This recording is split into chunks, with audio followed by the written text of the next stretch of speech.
All rise.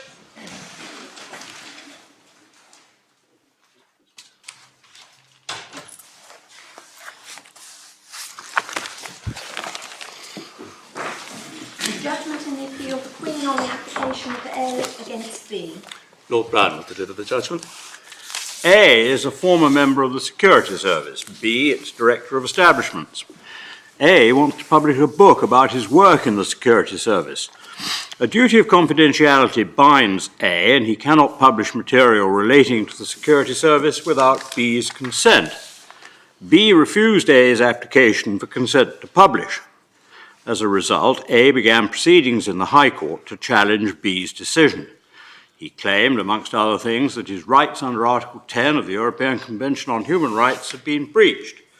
B argued that Section 65(2)(a) of the Regulation of Investigatory Powers Act 2000 provided that the Investigatory Powers Tribunal was, quote, the only appropriate tribunal, unquote, in relation to proceedings under Section 71A of the Human Rights Act 1998 brought against the intelligence services, such that the High Court did not have jurisdiction to entertain A's Article 10 claim. The High Court held that it had jurisdiction to hear A's challenge. The Court of Appeal by a majority reversed the High Court's decision, holding that exclusive jurisdiction lies with the tribunal. A appealed to the Supreme Court. Justice intervened in the appeal in support of A's submissions. The Supreme Court unanimously dismisses A's appeal.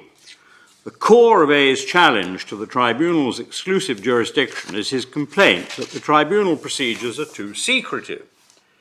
While certainly the tribunal rules are restrictive, for example, in relation to the very limited disclosure of information to a complainant, that is necessary for the kind of proceedings it deals with. And there are various provisions in the 2000 Act and the tribunal rules that are designed to ensure that even in the most sensitive cases, disputes can be properly determined. None of these provisions would be available in the courts. The Court rejects A's argument that to construe Section 65 of the 2000 Act as conferring exclusive jurisdiction on the tribunal would constitute an ouster of the jurisdiction of the courts that would be constitutionally objectionable. The 2000 Act, the Human Rights Act, and the relevant rules all came into force on the same date as part of a single legislative scheme, and it cannot be said that Section 65(2)(a) was excluding some pre-existing right.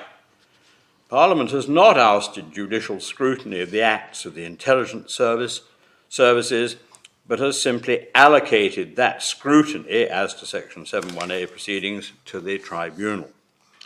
The Court also rejects the argument that forcing A's Article 10 challenge into the tribunal would result in breaches of Article 6 of the Convention. Claims against intelligence services inevitably raise special problems that cannot be dealt with in the same way as other claims, and this has been recognised both domestically and by the European Court of Human Rights. The Court would be going further than the Strasbourg jurisprudence if it were to hold that the tribunal's procedures are incompatible with Article 6(1), and it declines to do so here. Judgment in the appeal, Barratt Holmes against Welsh Water. The principal issue in this appeal is whether the right conferred by Section 106 of the Water Industry Act 1991 on a property owner to connect his private sewer to a public sewer is subject to a right on the part of the sewerage undertaker to designate the point of connection. The Court of Appeal held that it is not. The majority has upheld that decision, so the appeal will be dismissed with costs.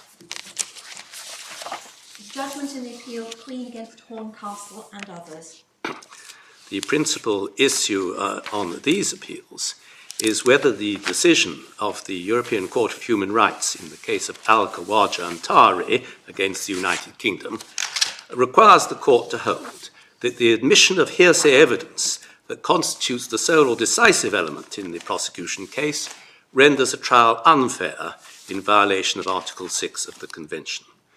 The Court of Appeal held that it does not, This court has unanimously upheld the decision and the reasoning of the Court of Appeal. Accordingly, the appeals will be dismissed.